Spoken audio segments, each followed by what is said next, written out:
People went out to vote this midterm elections, and they did so in a big way. Voters expanded Medicaid in 3 out of 4 deep red states. And this makes me super happy because if you guys didn't know, I am a huge Bernie supporter, and I am one that believes single-payer Medicare for all is something that this country definitely needs and would be and would just help as a nurse. I think Medicare for all, a single-payer plan, would be an amazing thing for this country. Okay, so let me tell you what in the 3 of the 4 deep red states. So Medicaid expansion most notably was on the ballot in 4 deep red states and 1 in 3 of them.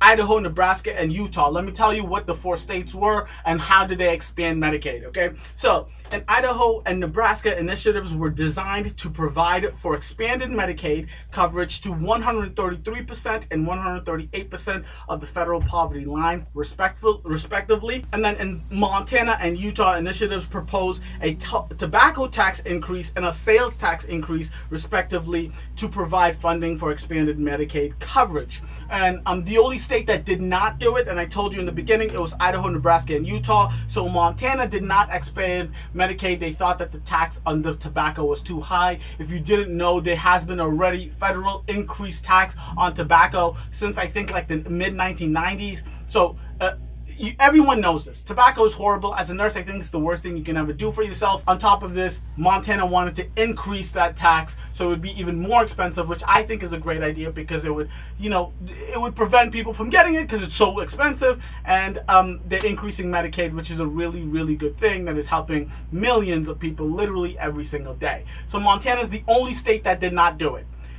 I'm telling you guys this story because I truly believe it's 70% of Americans, period, Republicans, Independents, Democrats, if you pull them all, 70% of Americans think a single-payer Medicare for all plan for this country is huge. Healthcare is why the Democrats did so well in this past midterm elections. If we continue with that, just like the Justice Democrats, and you gotta be strong, you gotta be honest, you gotta fight for something you believe in.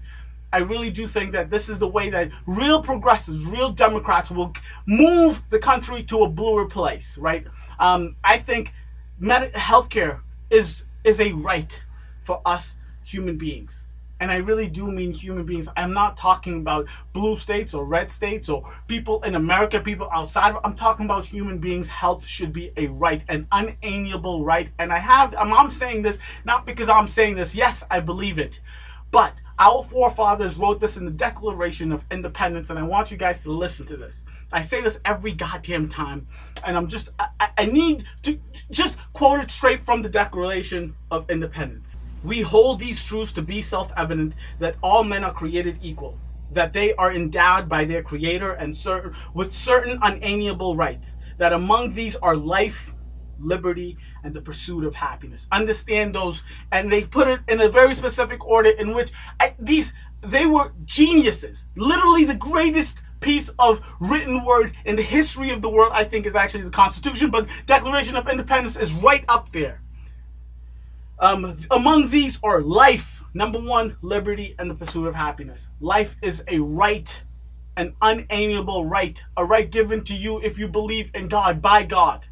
This should not be a situation where healthcare is a privilege for those who have the money to afford it. No, life, health, your well-being should be a right to each and every human being, no matter if you're in a red state, a blue state, if you're from America, if you're not from America, no matter your race. It does not matter who, how, or what are you. If you are a human being, it is a right to you.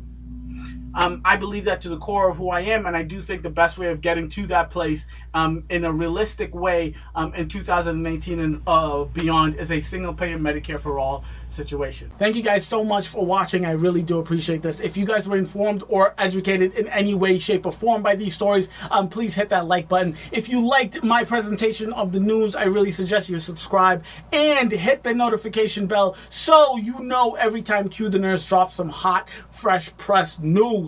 Thank you. Catch you next week. Deuces.